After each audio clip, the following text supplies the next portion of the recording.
ಎಡ್ಯುಟೆಕ್ ಹೇಳೋದು ಒಂದು Poona based company ಇದೆ. So we have come up with different education solutions ಅಂತ ಹೇಳ್ತೀವಿ. ಇಲ್ಲಿ ನಾವು ನಮ್ಮೆಲ್ಲರನ್ನು ಒಂದು ಎಜುಕೇಶನ್ ಕನ್ಸಲ್ಟೆಂಟ್ ಅಂತ ಗುರುತಿಸ್ಕೊಳ್ತೀವಿ. ಈಗ ಏನಿದೆ, ವಿನುತಾ ಮೇಡಮ್ ಇರ್ಬೋದು, ಜ್ಯೋತಿ ರವಿ ಮೇಡಮ್ ಇರ್ಬೋದು, ಈಗ ನಾನು ಆಲ್ರೆಡಿ ಹೇಳಿದಾಗೆ ಮೀಟಿಂಗ್ ಅಲ್ಲಿ ಇದ್ದ ರಶ್ಮಿ ಶೆಟ್ಟಿ ಮೇಡಮ್, ಮಂಜುನಾಥ್ ಸರ್ ಇರ್ಬೋದು, ಪವಿತ್ರ ಮೇಡಮ್ ಇರ್ಬೋದು, we all are education consultant ಅಂತ ಹೇಳ್ತೀವಿ. ಹಾಗಾಗಿ ಶಿಕ್ಷಣದಲ್ಲಿ ಏನು ಯಾರ್ಯಾರಿಗೆ ಯಾವ್ಯಾವ ತರದಲ್ಲಿ ಪ್ರಾಬ್ಲಮ್ಸ್ ಬರ್ತಾ ಇದೆ, ಏನ್ ಪ್ರಾಬ್ಲಮ್ ಅನ್ನ ಫೇಸ್ ಮಾಡ್ತಾ ಇದ್ದಾರೆ, ಅದಕ್ಕೆ ನಾವು ಸೊಲ್ಯೂಷನ್ ಅನ್ನ ಪ್ರೊವೈಡ್ ಮಾಡ್ತೀವಿ. ಹಾಗಾದ್ರೆ ಏನ್ ಪ್ರಾಬ್ಲಮ್ ಇದೆ, ನಾವು ಯಾವ ತರದಲ್ಲಿ ಸೊಲ್ಯೂಷನ್ ಅನ್ನ ನಿಮ್ಗೆ ಕೊಡ್ತಾ ಇದ್ದೀವಿ, ಅಥವಾ ಯಾವ ತರದಲ್ಲಿ ನೀವು ಈ ಶಿಕ್ಷಣ ವ್ಯವಸ್ಥೆಯ ಅಡ್ವಾಂಟೇಜಸ್ ಅನ್ನ ತಗೊಳ್ಬಹುದು ಅಂತ ಹೇಳೋದ್ರ ಬಗ್ಗೆ ಡೀಟೇಲ್ ಆಗಿ ನೋಡೋಣ. ಈ ಶಿಕ್ಷಣ ವ್ಯವಸ್ಥೆಯಲ್ಲಿ ನಾವು ಎಡ್ಯುಟೆಕ್ ಹೇಳೋ ಶಿಕ್ಷಣ ವ್ಯವಸ್ಥೆ ಏನಿದೆ, ಆಲ್ರೆಡಿ ಜ್ಯೋತಿ ಮೇಡಮ್ ಹೇಳಿದಾಗೆ 1.5 year ಬ್ಯಾಕ್ ನಾನು ಇದರಲ್ಲಿ ಜಾಯಿನ್ ಆಗಿದ್ದೆ. ಸೊ 2 years ಇಂದ ನಾವು ಇಲ್ಲಿ ಕರ್ನಾಟಕದಲ್ಲಿ ಮಾಡ್ತಾ ಇದ್ದೀವಿ. 1.5 year ಇಂದ ತುಂಬಾ ಆಕ್ಟಿವ್ ಆಗಿ ಇದರಲ್ಲಿ ವರ್ಕ್ ಅನ್ನ ನಾವೆಲ್ಲರೂ ಸೇರಿ ಮಾಡ್ತಾ ಇದ್ದೀವಿ. ಹಾಗಾದ್ರೆ ಇದು ಏನಿದೆ ಇದರಲ್ಲಿ ಅಂತ ಹೇಳೋದನ್ನ ಒಂದು ಪ್ರೆಸೆಂಟೇಶನ್ ಮುಖಾಂತರ ಡೀಟೇಲ್ ಆಗಿ ನೋಡ್ತಾ ಹೋಗೋಣ. ಸೊ ಆಲ್ರೆಡಿ ನಾವು ಈ ಝೂಮ್ ಲಿಂಕಿನ ಜೊತೆಗೆ ಪೋಸ್ಟರ್ ಕಳಿಸಿದಾಗೆ ನಾವೇನ್ ಮಾಡ್ತೀವಿ ಅಂದ್ರೆ, we are making the education in a simpler way ಅಂತ ಹೇಳ್ತೀವಿ. ಹಾಗೆ ಇದರಲ್ಲಿ ನಮ್ಗೆ ಲರ್ನಿಂಗ್ ಮತ್ತೆ ಅರ್ನಿಂಗ್ ಎರಡಕ್ಕೂ ಕಂಪ್ನಿ ಅವಕಾಶವನ್ನ ಮಾಡಿಕೊಟ್ಟಿದೆ. ಇವತ್ತಿನ ಸೆಷನ್ ಅಲ್ಲಿ ನಾವು ಲರ್ನಿಂಗ್ ಬಗ್ಗೆ ಕಾನ್ಸಂಟ್ರೇಷನ್ ಮಾಡಿ ಕೇಳೋಣ. ಅರ್ನಿಂಗ್ ಬಗ್ಗೆ ಏನಿದೆ, ನಾವು ನೆಕ್ಸ್ಟ್ ಸೆಕ್ಷನ್ ಅಲ್ಲಿ ಇದ್ರ ಬಗ್ಗೆ ಇನ್ಫಾರ್ಮೇಶನ್ ಅನ್ನ ತಗೊಳ್ಬಹುದು. ಹಾಗಾದ್ರೆ ಏನಿದು? ಸೊ ಎಡ್ಯುಟೆಕ್ ಅಂದ್ರೆ ನಾವ್ ಏನ್ ಹೇಳ್ತೀವಿ, ಒಂದೊಂದು ಫಿಜಿಟಲ್ ಎಜುಕೇಶನ್ ಅಂತ ಹೇಳ್ತೀವಿ. ಹಾಗಾದ್ರೆ ಫಿಜಿಟಲ್ ಎಜುಕೇಶನ್ ಅಂದ್ರೆ ಏನು? ಸೊ ಈ ಫ್ಯೂಚರ್ ಲರ್ನಿಂಗ್ ಏನಿದೆ, ಅಥವಾ ಈ ಡಿಜಿಟಲ್ ಎಜುಕೇಶನ್ ಹೇಳೋದು ಏನು ಫ್ಯೂಚರ್ ಆಗ್ಲಿಕ್ಕಿದೆ, ಅದ್ರ ಬಗ್ಗೆ ನಾವು ಇನ್ಫಾರ್ಮೇಶನ್ ಅನ್ನು ಇವತ್ತು ಕೊಡ್ಲಿಕ್ಕಿದ್ದೀವಿ. ಮೇನ್ಲಿ ಏನಿದೆ, 6ನೇ ಕ್ಲಾಸಿಂದ 10ನೇ ಕ್ಲಾಸ್ ಓದುವ ಮಕ್ಕಳು ಯಾರಿರ್ತಾರೆ, ಅವರಿಗೆ ಅವರ ಎಜುಕೇಶನ್ ಅಲ್ಲಿ ನಾವು ಯಾವ ತರದಲ್ಲಿ ಸಪೋರ್ಟ್ ಮಾಡ್ಬೋದು, ಅಥವಾ ಯಾವ ತರದಲ್ಲಿ ಅವರು ಮುಂದೆ ಹೋಗ್ಬೋದು ಅಂತ ಹೇಳೋದಕ್ಕೆ ನಾವು ಇಲ್ಲಿ ಒಂದು ಇನ್ಫಾರ್ಮೇಶನ್ಸ್ ಅನ್ನ ನಿಮ್ ಜೊತೆಗೆ ಶೇರ್ ಮಾಡ್ಲಿಕ್ಕೆ ಬಂದಿದ್ದೀವಿ.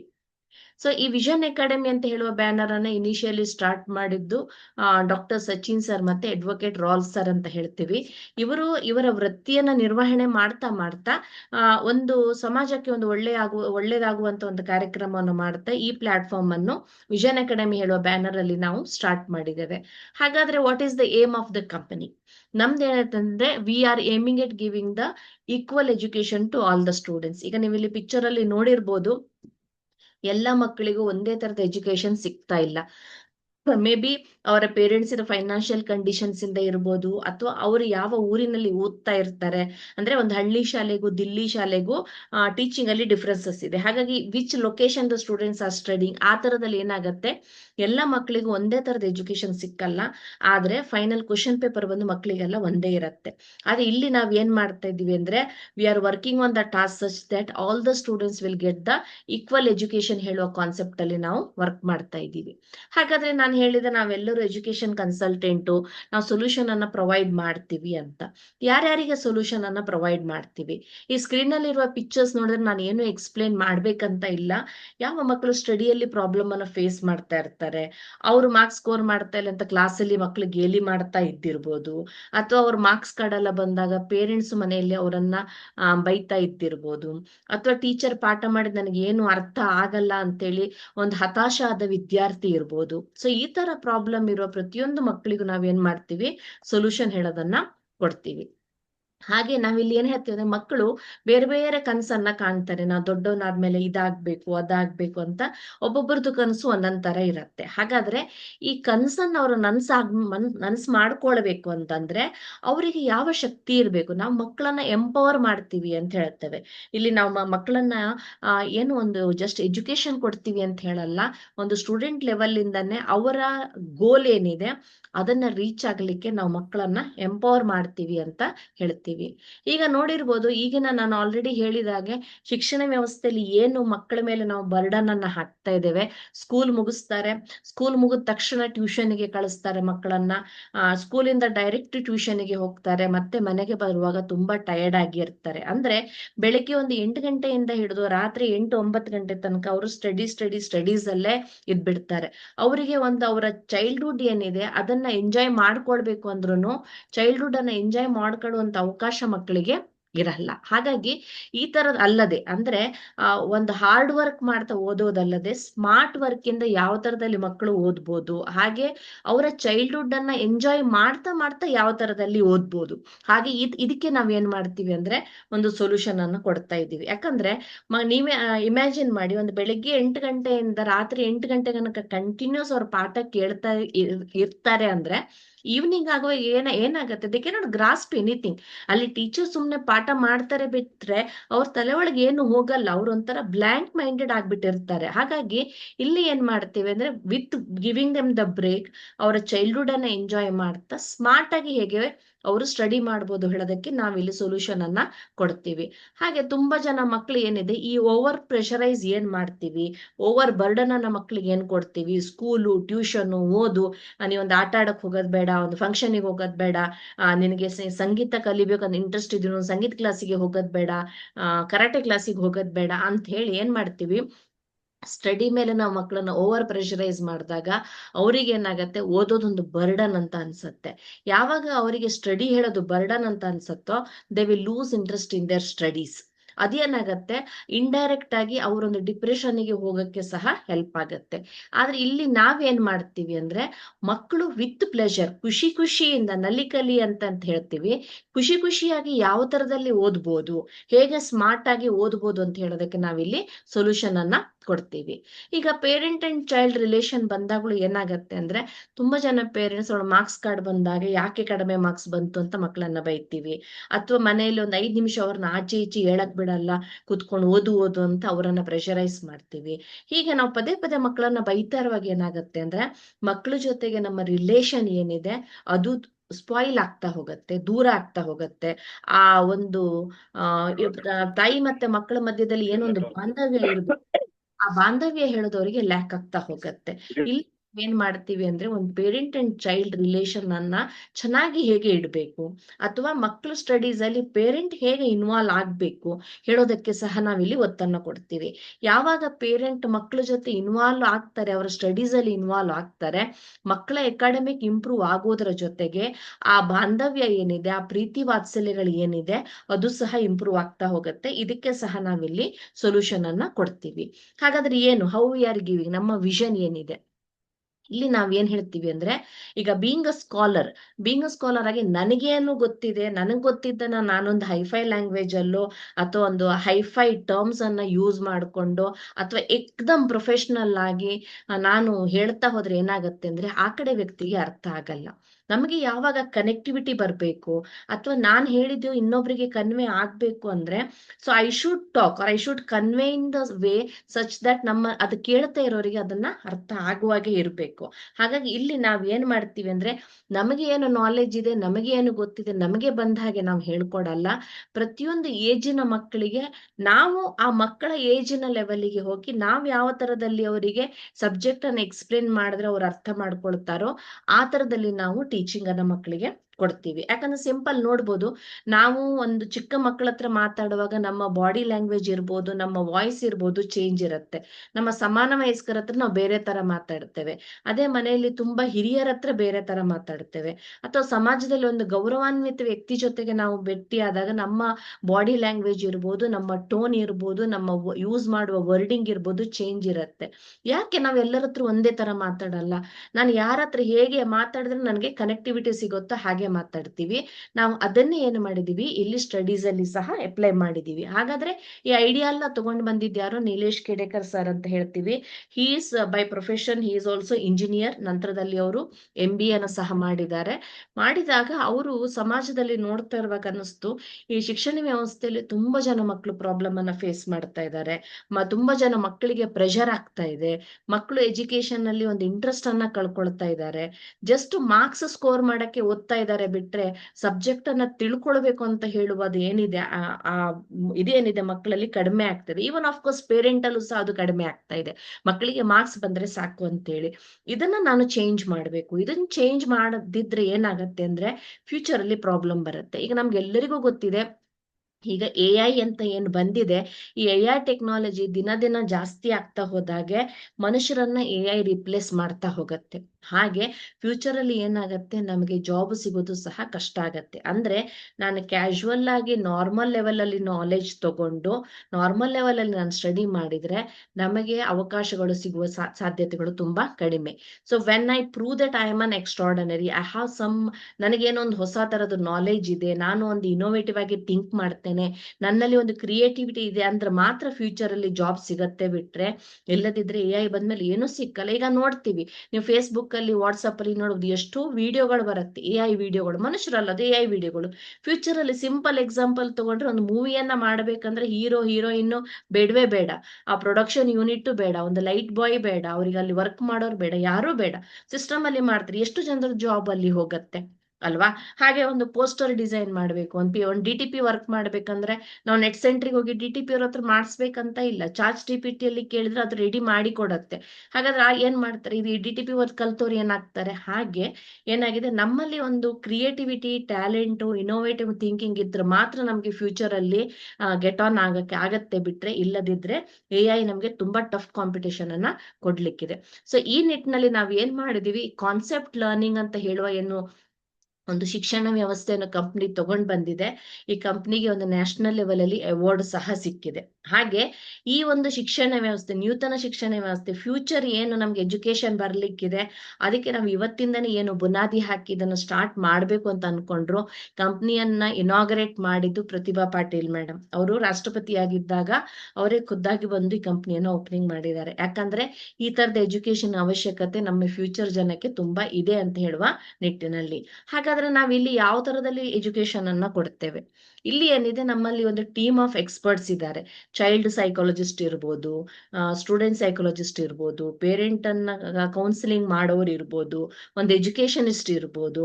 ಇವ್ರು ಎಲ್ಲರೂ ಏನು ಮಾಡ್ತಾರೆ ಅಂದ್ರೆ ನಮ್ಮ ಎಜುಕೇಶನ್ ಪ್ಯಾಕೇಜ್ ಅನ್ನ ಡಿಸೈನ್ ಮಾಡ್ತಾರೆ. ಯಾವ ಏಜಿನ ಮಕ್ಕಳಿಗೆ ಯಾವ ತರದಲ್ಲಿ ನಾವು ಹೇಗೆ ಎಕ್ಸ್ಪ್ಲನೇಷನ್ ಮಾಡಬೇಕು, ಒಂದು ಟೀಚರ್ ಇದು ಬಾಡಿ ಲ್ಯಾಂಗ್ವೇಜ್ ಹೇಗಿರ್ಬೇಕು, ಟೀಚರ್ ಇದು ವಾಯ್ಸ್ ಹೇಗಿರ್ಬೇಕು, ಈ ಎಲ್ಲವನ್ನು ಎಕ್ಸ್ಪರ್ಟ್ಸ್ ಡಿಸೈನ್ ಮಾಡ್ತಾರೆ. ಯಾಕಂದ್ರೆ ಯೂಶುವಲಿ ಸ್ಕೂಲಲ್ಲಿ ಏನಾಗತ್ತೆ ಅಂದ್ರೆ ಪ್ರತಿಯೊಬ್ಬರು ಟೀಚರ್ ಅವರವರ ಸ್ಟಡಿ ಮೆಥಡ್ ಅಲ್ಲಿ ಟೀಚ್ ಮಾಡ್ತಾ ಹೋಗ್ತಾರೆ. ಇಲ್ಲಿ ನಾವ್ ಏನ್ ಮಾಡ್ತೀವಿ ಅಂದ್ರೆ ಇದನ್ನೆಲ್ಲ ಅರ್ಥ ಮಾಡ್ಕೊಂಡು, ಮಕ್ಕಳ ಸೈಕಾಲಜಿಯನ್ನು ಅರ್ಥ ಮಾಡ್ಕೊಂಡು, ಅದ್ರ ಪ್ರಕಾರ ಎಕ್ಸ್ಪರ್ಟ್ಸ್ ಯಾವ ತರದಲ್ಲಿ ಸ್ಟಡೀಸ್ ಅನ್ನು ಡಿಸೈನ್ ಮಾಡ್ತಾರೆ ಆ ತರದಲ್ಲಿ ನಾವು ಕಲಿಸ್ತೀವಿ. ಹಾಗಾದ್ರೆ ನಾವು ಯಾವ ತರದಲ್ಲಿ ಕಲಿಸ್ತೀವಿ? ನಾವೊಂದು ಹೊಸ ವಿಷಯವನ್ನ ಕಲಿಬೇಕು ಅಂದ್ರೆ ನೋಡಿ ಕಲಿಬೋದು, ಬರ್ದು ಕಲಿಬೋದು, ಕೇಳಿ ಕಲಿಬೋದು, ಅಥವಾ ನಾವು ಅರ್ಥ ಮಾಡ್ಕೊಂಡು ಕಲಿಬೋದು, ಓದಿ ಕಲಿಬೋದು. ಈಗ ಫಾರ್ ಎಕ್ಸಾಂಪಲ್ ನನಗೆ ಸಂಗೀತ ಕಲಿಬೇಕು, ಬುಕ್ ಓದಿ ಸಂಗೀತ ಕಲಿಯಕ್ಕಾಗತ್ತಾ? ಆಗಲ್ಲ. ಸಂಗೀತ ಹೆಂಗೆ ಕಲಿಬೇಕು? ಕೇಳಿಯೇ ಕಲಿಬೇಕು. ನನಗೆ ಆಕ್ಟಿಂಗ್ ಇಲ್ಲ ಡ್ಯಾನ್ಸ್ ಕಲಿಬೇಕು. ಸೊ ಆಕ್ಟಿಂಗ್ ಮತ್ತೆ ಡ್ಯಾನ್ಸ್ ಅನ್ನ ಬರೀ ಆಡಿಯೋ ಕೇಳಿ ಕಲಿಯಕ್ಕಾಗತ್ತಾ? ಇಲ್ಲ. ಆ ಹಾವಭಾವ, ಆ ಮುದ್ರೆ, ಅದನ್ನ ನಾವು ನೋಡಿ ಕಲಿಬೇಕಾಗತ್ತೆ. ಹಾಗೆ ಬೇರೆ ಬೇರೆ ವಿಷಯವನ್ನ ನಾವು ಬೇರೆ ಬೇರೆ ತರದಲ್ಲಿ ಕಲಿತೀವಿ. ಇಲ್ಲಿ ಏನ್ ಮಾಡ್ತೀವಿ ಅಂದ್ರೆ ಮಕ್ಕಳಿಗೆ ಒಂದು ವಿದ್ಯಾಭ್ಯಾಸನ ಎಜುಕೇಶನ್ ಕೊಡುವಾಗ ಈ 5 ತರದ ಏನು ಕಲಿಕಾ ವಿಧಾನ ಇದೆ, ಇವೆಲ್ಲವನ್ನು ನಾವು ಕಂಬೈನ್ ಮಾಡ್ಕೊಂಡು ಮಕ್ಕಳಿಗೆ ಎಜುಕೇಶನ್ ಅನ್ನ ಕೊಡ್ತೀವಿ. ಹಾಗಾದ್ರೆ ಯಾವ ತರದಲ್ಲಿ ಎಜುಕೇಶನ್ ಕೊಡ್ತೀವಿ ಅಂದ್ರೆ ನಮ್ದು ಫಿಜಿಟಲ್ ಕಾನ್ಸೆಪ್ಟ್ ಅಂತ ಹೇಳ್ತೇವೆ. ಫಿಜಿಟಲ್ ಕಾನ್ಸೆಪ್ಟ್ ಅಂದ್ರೆ ಫಿಸಿಕಲ್ ಬುಕ್ ಕೊಡ್ತೀವಿ, ಅದ್ರ ಜೊತೆಗೆ ಡಿಜಿಟಲ್ ಕ್ಲಾಸಸ್ ಅನ್ನ ಕೊಡ್ತೀವಿ. Physical book and digital classes. So ಮಕ್ಳು ಏನ್ ಮಾಡ್ತಾರೆ, ಒಂದು ಹೊಸ ವಿಷಯ ಏನಿದೆ ಅದ್ರ ಬಗ್ಗೆ ಬುಕ್ಕಲ್ಲಿ ನೋಡ್ಕೊಂಡು ಓದ್ತಾರೆ. ನಂತರದಲ್ಲಿ ಏನ್ ಮಾಡ್ತೇವೆ ಅಂದ್ರೆ ಅವ್ರಿಗೆ ವಿಜುವಲೈಸೇಷನ್ ಮುಖಾಂತರ ಆ ವಿಷಯವನ್ನ ಅವರ ಕಣ್ಣೆದುರಿಗೆ ತೋರಿಸ್ತೇವೆ, 3D ಆನಿಮೇಷನ್ ಗ್ರಾಫಿಕ್ಸ್ ಮುಖಾಂತರ. ಆಗ ಏನಾಗತ್ತೆ ಅಂದ್ರೆ ಬುಕ್ಕಲ್ಲಿ ಅವ್ರು ಏನು ನಾಲೆಜ್ ಅನ್ನ ತಗೊಂಡಿದ್ರು, ವಿಜುವಲೈಸ್ ಆಗಿ ನೋಡಿದಾಗ ಏನಾಗತ್ತೆ, ಅವರಿಗೆ ಟಾಪಿಕ್ ಕ್ಲಿಯರ್ ಆಗಿ ಅರ್ಥ ಆಗತ್ತೆ. ಇದು ಏನ್ ಮಾಡತ್ತೆ ಅಂದ್ರೆ ಮ್ಯಾಕ್ಸಿಮಮ್ ಮಕ್ಳು ಏನು ಬೈ ಹಾರ್ಟ್ ಮಾಡಿ ಓದ್ತಾ ಇದ್ದಾರೆ, ಅಥವಾ ರೋಟ್ ಲರ್ನಿಂಗ್ ಅಂತ ಏನ್ ಹೇಳ್ತೀವಿ, ಈ ಪ್ರಶ್ನೆಗೆ ಈ ಉತ್ತರ ಅಂತ ಬರೀ ಬಾಯ್ಪಾಠ ಮಾಡಿ ಓದ್ತಾರೆ. ಅಲ್ಲಿಂದ ಮಕ್ಕಳನ್ನು ಹೊರಗಡೆ ತಗೊಂಡು ಬಂದು ಸಬ್ಜೆಕ್ಟ್ ಅನ್ನ ಅರ್ಥ ಮಾಡ್ಕೊಂಡು ಹೇಗೆ ಓದ್ಬೇಕು ಅಂತ ಹೇಳೋದಕ್ಕೆ ನಾವಿಲ್ಲಿ ಸೊಲ್ಯೂಷನ್ ಅನ್ನ ಕೊಡ್ತೇವೆ. ಹಾಗಾದ್ರೆ ನಾವ್ ಏನೇನು ಪ್ಯಾಕೇಜ್ ಅನ್ನ ಕೊಡ್ತೀವಿ ಅಂತಂದ್ರೆ ತುಂಬಾ ತರದ ಪ್ಯಾಕೇಜ್ ಇದೆ. ಇವತ್ತು ನಾವಿಲ್ಲಿ ಮೇನ್ಲಿ ಅಕಾಡೆಮಿಕ್ ಪ್ಯಾಕೇಜಸ್ ಬಗ್ಗೆ ನಾವು ಡಿಸ್ಕಸ್ ಮಾಡ್ಲಿಕ್ಕಿದ್ದೇವೆ. ಇಲ್ಲಿ ಒಂದಿದೆ ನಮ್ಗೆ ಸಪ್ಲಿಮೆಂಟರಿ ಕೋರ್ಸ್ ಅಂತ, ಇದು ಸಹ ತುಂಬಾ ಜನ ಪೇರೆಂಟ್ಸ್ ಗೆ ಹೆಲ್ಪ್ ಆಗತ್ತೆ. ಈಗ ನೋಡಿ, ಒಂದು 11-12 ವರ್ಷಕ್ಕೆ ಮಕ್ಕಳಿಗೆ ಬರೋ ತನಕ ಅವರಿಗೆ ಸ್ಟಡೀಸ್ ಅಲ್ಲಿ ಅಷ್ಟು ಸೀರಿಯಸ್ನೆಸ್ ಇರಲ್ಲ. ಅವ್ರೊಂಥರ ಆಡ್ತಾ ಆಡ್ತಾ ಓದ್ತಾ ಇರ್ತಾರೆ, ಸ್ಟಡಿ ಬಗ್ಗೆ ಸೀರಿಯಸ್ನೆಸ್ ಇರಲ್ಲ. ಈಗಿನ ಮಕ್ಕಳಿಗೆ ಏನಾಗಿದೆ ಅಂದ್ರೆ mobile addiction, internet addiction, cartoon network addiction ತುಂಬಾ ಆದಾಗ ಏನ್ ಮಾಡ್ತಾರೆ, ಅವ್ರು ಫಿಸಿಕಲ್ ಆಕ್ಟಿವಿಟೀಸ್ ಅನ್ನೇ ಮಾಡಲ್ಲ, ಇಡೀ ದಿನ ಫೋನ್ ಅನ್ನು ಹಿಡ್ಕೊಂಡು ಕೂತ್ಕೊಳ್ತಾರೆ. ಅದು ಫ್ಯೂಚರ್ ಅಲ್ಲಿ ಅವರಿಗೆ ತುಂಬಾ ಪ್ರಾಬ್ಲಮ್ ಆಗ್ಲಿಕ್ಕಿದೆ. ಹಾಗಾದ್ರೆ ಈ ತರದ ಪ್ರಾಬ್ಲಮ್ ಅನ್ನ ಫೇಸ್ ಮಾಡ್ತಿರೋ ಪೇರೆಂಟ್ಸ್ ಯಾರು ಇರ್ತಾರೆ, ಅವರಿಗೆ ನಾವು ನಮ್ಮ ಸಪ್ಲಿಮೆಂಟರಿ ಕೋರ್ಸಸ್ ಮುಖಾಂತರ ಸೊಲ್ಯೂಷನ್ ಅನ್ನ ಕೊಡ್ತೀವಿ. ಇಲ್ಲಿ ಏನ್ ಮಾಡ್ತೀವಿ ಅಂದ್ರೆ, ಮುಳ್ಳನ್ನ ಮುಳ್ಳಿಂದಲೇ ತೆಗಿಬೇಕು ಅಂತ ಹೇಳುವಾಗೆ ಅವರಿಗೆ ಒಂದು ಪ್ರಾಪರ್ ಇಂಗ್ಲಿಷ್ ಗ್ರಾಮರ್ ಇರ್ಬೋದು, ಪೇಪರ್ ಕ್ರಾಫ್ಟ್ ಮಾಡೋದಿರ್ಬೋದು, ಡ್ರಾಯಿಂಗ್ ಮಾಡೋದಿರ್ಬೋದು, ವಿಂಡೋಸ್ ಅಲ್ಲಿ ಒಂದು ಚಿಕ್ಕ ಚಿಕ್ಕ ಮೂವೀಸ್ ಮಾಡೋದಿರ್ಬೋದು, ಜನರಲ್ ನಾಲೆಜ್ ಇರ್ಬೋದು, ಇದೆಲ್ಲವನ್ನು ಮಕ್ಕಳಿಗೆ ಕಲಿಸ್ತೀವಿ. ಅಲ್ಲಿ ಏನಾಗತ್ತೆ, ಸುಮ್ಮನೆ ಟೈಮ್ ಪಾಸಿಗೆ ಅವ್ರು ಏನು ಕಾರ್ಟೂನ್ ನೆಟ್ವರ್ಕ್ ಅಥವಾ ಮೊಬೈಲ್ ನೋಡೋದ್ರ ಬದಲಿಗೆ ಥ್ರೂ ಕಾರ್ಟೂನ್ ನೆಟ್ವರ್ಕ್ ಅಲ್ಲಿ V teach them different things. ಅಲ್ಲಿ ಅವ್ರಿಗೆ ಏನಾಗತ್ತೆ, ಎಂಜಾಯ್ಮೆಂಟು ಆಗತ್ತೆ, ಸಬ್ಜೆಕ್ಟು ಆಗತ್ತೆ. ಹಾಗಾದ್ರೆ ಇಲ್ಲಿ ನಾವ್ ಏನ್ ಹೇಳ್ತೀವಿ ಅಂದ್ರೆ, ನಮ್ಮ ಮಕ್ಕಳು ಒಂದು ಮೊಬೈಲ್ ಅಲ್ಲಿ ಮುಳುಗಿ ಹೋಗಿ ಆ ಡಿಜಿಟಲಿ ಅವರು ಅದರಲ್ಲಿ ಮುಳುಗಿ ಪ್ರಾಬ್ಲಮ್ ಆಗೋದ್ರ ಬದಲಿಗೆ ಈ ಸಪ್ಲಿಮೆಂಟರಿ ಕೋರ್ಸಸ್ ಅನ್ನ ತಗೊಂಡಾಗ ಏನಾಗತ್ತೆ ಅಂದ್ರೆ, ಆ ಮಕ್ಕಳು ಈ ಪ್ರಾಬ್ಲಮ್ ಇಂದ, ನಮ್ಮ ಮಕ್ಕಳನ್ನ ಈ ಪ್ರಾಬ್ಲಮ್ ಇಂದ ನಾವು ಹೊರಗಡೆ ತಗೊಂಡ್ ಬರ್ಬೋದು. ಹಾಗಾದ್ರೆ ನಮ್ಮ ಪ್ಯಾಕೇಜಿನ ಕಾಸ್ಟ್ ಅನ್ನು ನಾವು per day per course calculate ಮಾಡಿದಾಗ ದಿನಕ್ಕೆ 4 ರೂಪಾಯಿ ಮಾತ್ರ ಬೀಳತ್ತೆ. ನಮಗೆ ದಿನಕ್ಕೆ 4 ರೂಪಾಯಿ ಮುಖ್ಯವಾ, ಅಥವಾ ನಮ್ಮ ಮಕ್ಕಳು ಈ ಗ್ಯಾಜೆಟ್ಸ್ ಗೆ ಎಡಿಕ್ಟ್ ಆಗೋದು ಮುಖ್ಯವಾ ಅಂತ ಹೇಳೋದನ್ನ ಪ್ರತಿಯೊಂದು ಪೇರೆಂಟ್ಸ್ ನಾವು ಡಿಸಿಷನ್ ಅನ್ನ ತಗೊಳ್ಬೇಕಾಗತ್ತೆ. ಸೊ ಅದೇ ತರದಲ್ಲಿ ಏನಿದೆ, ಕೆಲವೊಂದು ಜನರಲ್ ಕೋರ್ಸಸ್ ಇದೆ, ಸ್ಪೋಕನ್ ಇಂಗ್ಲಿಷ್ ಕೋರ್ಸ್ ಇದೆ. ಈಗ ನಾನು ಒಂದು ಪೇರೆಂಟ್, ನಾನು ಕನ್ನಡ ಮೀಡಿಯಂ ಅಲ್ಲಿ ಓದಿದ್ದೀನಿ, ನನ್ನ ಮಕ್ಕಳನ್ನ ಇಂಗ್ಲಿಷ್ ಮೀಡಿಯಂಗೆ ಹಾಕಿದ್ದೀನಿ. ಅಲ್ಲಿ ಪೇರೆಂಟ್ ಟೀಚರ್ ಮೀಟಿಂಗಿಗೆ ಕರೀತಾರೆ, ಹೋದಾಗ ಅಲ್ಲೆಲ್ಲ ಇಂಗ್ಲಿಷ್ ಅಲ್ಲಿ ಮಾತಾಡ್ತಾರೆ. ನನಗೆ ಅರ್ಧಂಬರ್ಧ ಮಾತಾಡಕ್ ಬರತ್ತೆ, ಕ್ಲಿಯರ್ ಆಗಿ ಮಾತಾಡಕ್ ಬರಲ್ಲ, ಮುಜುಗರ ಆಗತ್ತೆ. ಹಾಗಾದ್ರೆ ನನ್ನನ್ನು ಅಪ್ಗ್ರೇಡ್ ಮಾಡ್ಕೊಳ್ಬೇಕು, ಕಲಿಬಹುದು. ಹಾಗೆ ನಾವು ಬಿಸ್ನೆಸ್ ಏನಾದ್ರು ಮಾಡ್ತಾ ಇದ್ದೀವಿ ಅಂದ್ರೆ ಕಂಪ್ಯೂಟರ್ ಕೋರ್ಸಸ್ ಅನ್ನು ಸಹ ಕಲಿಬಹುದು. ಅದೇ ತರದಲ್ಲಿ ನಮ್ಮ ಮಕ್ಕಳಿಗೆ ಶೈಕ್ಷಣಿಕ ಶಿಕ್ಷಣದ ಜೊತೆಗೆ ಒಂದು ಮೌಲ್ಯ ಆಧಾರಿತ ಶಿಕ್ಷಣವನ್ನು ಕೊಡಬೇಕು. ಅವ್ರು ಯಾವ ತರದಲ್ಲಿ ಗ್ರೋ ಆಗ್ಬೇಕು, ಅಥವಾ ಮಕ್ಕಳು ಯಾವ ತರದಲ್ಲಿ ನಾವು ಬೆಳೆಸ್ಬೇಕು, ನಾವ್ ಯಾವ ತರದಲ್ಲಿ ಇರ್ಬೇಕು ಅಂತ ಹೇಳೋದಕ್ಕೆ ನಾವು ಇನ್ನೊಂದು ಎಜುಕೇಶನ್ ಪ್ಯಾಕೇಜ್ ಅನ್ನು ಕೊಡ್ತಾ ಇದೀವಿ, Bhagavad Gita. So this is also an education package ಅಂತಾನೆ ನಾನು ಹೇಳ್ತೀನಿ. ಹಾಗಾಗಿ ಈ ಜನರಲ್ ಕೋರ್ಸಸ್ಗಳು ಏನಿದೆ, ಈ ಕೋರ್ಸ್ಗಳು ಏನಿದೆ, ಇದೆಲ್ಲದೂ ಹಾಗೆ ನಮ್ಗೆ 1.5 ವರ್ಷ ವ್ಯಾಲಿಡಿಟಿ ಇರುತ್ತೆ. ನಾವು ನಮಗೆ ಅನುಕೂಲವಾದ ಟೈಮಲ್ಲಿ ನಾವು ಕ್ಲಾಸಸ್ ಅನ್ನ ಅಟೆಂಡ್ ಆಗಿ ನಮ್ಮನ್ನ ನಾವು ಈ ಬೇರೆ ಬೇರೆ ಫೀಲ್ಡ್ ಅಲ್ಲಿ ಅಪ್ಗ್ರೇಡ್ ಮಾಡ್ಕೊಳ್ಳಕ್ಕೆ ಅವಕಾಶ ಇದೆ. ಹಾಗೆ ಅಕಾಡೆಮಿಕ್ ಸಬ್ಜೆಕ್ಟ್ಸ್ ಬಂದಾಗ 6ನೇ ಕ್ಲಾಸಿಂದ 10ನೇ ಕ್ಲಾಸಿಂದ ತನಕ ಕೊಡ್ತೀವಿ. ಸ್ಟೇಟ್ ಸಿಲೆಬಸ್ ಇರ್ಬೋದು ಅಥವಾ CPSE ಸಿಲೆಬಸ್ ಇರ್ಬೋದು, ಅವರಿಗೆ ಮ್ಯಾಥ್ಸ್ ಮತ್ತೆ ಸೈನ್ಸ್ ಪ್ಯಾಕೇಜ್ ಗಳನ್ನ ನಾವು ಅಕಾಡೆಮಿಕ್ ಸಬ್ಜೆಕ್ಟ್ ಅಲ್ಲಿ ಕೊಡ್ತೀವಿ. ಹಾಗಾದ್ರೆ ನಾವಿಲ್ಲಿ ಯಾವ ತರದಲ್ಲಿ ಕಲಿಸ್ತೀವಿ, how does our teaching works ಅಂತ ಹೇಳಿದಾಗ, ಈಗ ನಾನು ಆಲ್ರೆಡಿ ಹೇಳಿದ್ದೆ, we are working with the phygital technology, physical book and digital classes. So ನಮ್ಮ ಫಿಸಿಕಲ್ ಬುಕ್ ಯಾವ ತರದಲ್ಲಿ ಇರತ್ತೆ ಅಂತ ಹೇಳೋದನ್ನ ನೋಡೋಣ. ಬೇರೆ ಬೇರೆ ಕ್ಲಾಸಸ್ ಇದು ಬುಕ್ಸ್ ಅನ್ನ ಇಟ್ಕೊಂಡಿದ್ದಾನೆ. ಸೈನ್ಸ್ 8th ಕ್ಲಾಸ್ ಇದೆ, ಹಾಗೆ ಮ್ಯಾಥಮೆಟಿಕ್ಸ್ ಇದೆ 8th ಕ್ಲಾಸ್ ಇದು, 9th ಇದು ಬಯಾಲಜಿ, 7th ಇದು ಸೈನ್ಸ್. ಹೀಗೆ ಕ್ಲಾಸಿನ ಪ್ರಕಾರ ಆಯಾ ಕ್ಲಾಸಿಗೆ ತಕ್ಕ ಹಾಗೆ ನಮ್ಮದು ಕ್ಲಾಸ್ ವೈಸ್ ಬುಕ್ಸ್ ಇಡೋದನ್ನು ಕೊಡ್ತೇವೆ. ಇನ್ ಡೀಟೇಲ್ ಆಗಿ ಬುಕ್ ಯಾವ ಥರದಲ್ಲಿ ಇರುತ್ತೆ ಅಂತ ನಾವು ನೋಡಬೇಕು ಅಂದರೆ, ಫಸ್ಟ್ ಪೇಜ್ ಆಫ್ ಬುಕ್ಕಲ್ಲಿ ನಮ್ಮ ಆ್ಯಪ್ ಮತ್ತು ಬುಕ್ಕನ್ನು ಯಾವ ಥರದಲ್ಲಿ ಲಿಂಕ್ ಮಾಡ್ಕೊಳ್ಬೇಕು ಅಂತ ಸ್ಟೆಪ್ ವೈಸು ಇಂಟ್ರೊಡಕ್ಷನ್ ಹೇಳೋದನ್ನು ನಾವಿಲ್ಲಿ ಕೊಟ್ಟಿರ್ತೀವಿ. ನೆಕ್ಸ್ಟ್ ಬಂದು ನಿಮ್ಮ ಸಿಲೆಬಸ್ ಪ್ರಕಾರ ಯಾವ್ಯಾವ ಚಾಪ್ಟರ್ಸ್ ಇದೆ ಅದೆಲ್ಲ ಲಿಸ್ಟ್ ಬರುತ್ತೆ. ಚಾಪ್ಟರ್ ಬಂದಾಗ ಈಗ ಫಸ್ಟ್ ಚಾಪ್ಟರ್ ಅಂತ ನಾವು ತೊಗೊಂಡ್ರೆ, ಫಸ್ಟು ನಾವು ಮೈಂಡ್ ಮ್ಯಾಪ್ ಹೇಳೋದನ್ನು ಕೊಡ್ತೀವಿ. ಇಲ್ಲಿ ಪ್ರತಿಯೊಂದು ಚಾಪ್ಟರ್ ಏನು ಮೇನ್ ಪಾಯಿಂಟ್ ಇದೆ, ಅದರ ಕೆಳಗಡೆ ಏನು ಸಬ್ ಪಾಯಿಂಟ್ಸ್ ನಾವು ನೆನ್ಪಿಟ್ಕೊಳ್ಬೇಕು, again sub points under that. ಹಾಗೆ ಒಂದು ಓವರ್ ಆಲ್ ಈ ಚಾಪ್ಟರಲ್ಲಿ ಏನೇನು ಟಾಪಿಕ್ಸ್ ಕವರ್ ಆಗಿದೆ ಅಂತ ಹೇಳೋದು ನಮಗೆ ಈ ಪೇಜಲ್ಲಿ ಕಾಣುತ್ತೆ. ನಂತರದಲ್ಲಿ ಬಂದಮೇಲೆ ಆ ಚಾಪ್ಟರ್ದ ಡೀಟೇಲ್ಡ್ ಎಕ್ಸ್ಪ್ಲನೇಷನ್ ವಿಡಿಯೋಸ್ ಬರುತ್ತೆ topic wise under that particular chapter. So ನಮ್ಮ ಸ್ಮಾರ್ಟ್ ಬುಕ್ಕಲ್ಲಿ ಏನಾಗುತ್ತೆ ಅಂದರೆ, ಪ್ರತಿಯೊಂದು ಕಾನ್ಸೆಪ್ಟಿನ ಪಕ್ಕದಲ್ಲಿ QR ಕೋಡ್ ಇರುತ್ತೆ. ಇದನ್ನು ಸ್ಕ್ಯಾನ್ ಮಾಡಿದಾಗ ಟೀಚರ್ ಬಂದು ಈ ಪರ್ಟಿಕ್ಯುಲರ್ ಕಾನ್ಸೆಪ್ಟ್ ಇದು ಪಾಠ ಏನಿದೆ ಅದನ್ನು ಪಾಠ ಮಾಡ್ತಾರೆ. So 24/7 any number of time ನಾವು ಈ ವಿಡಿಯೋನ ಸ್ಕ್ಯಾನ್ ಮಾಡಿ ಪಾಠವನ್ನು ನೋಡ್ಬೋದು. ನಂತರದಲ್ಲಿ ಬಂದು ಹೋಮ್ವರ್ಕ್ ಮಾಡಲಿಕ್ಕೆ ಹೆಲ್ಪ್ ಆಗಲಿಕ್ಕೆ ಆಲ್ ಟೆಕ್ಸ್ಟ್ ಬುಕ್ ಕ್ವಶನ್ಸ್ ಅನ್ನು ಕೊಡ್ತೇವೆ, text book exercise. So NCERT text ಬುಕ್ಕಲ್ಲಿರೋ ಪ್ರತಿಯೊಂದು ಕ್ವಶನ್ಸು ನಮ್ಮ ಇದರಲ್ಲಿ ಬರುತ್ತೆ. ಹಾಗೆ ಪ್ರತಿಯೊಂದು ಕ್ವಶನ್ ಪಕ್ಕದಲ್ಲೂ ವಿಡಿಯೋ ಇರುತ್ತೆ, QR ಕೋಡ್ ಇರುತ್ತೆ.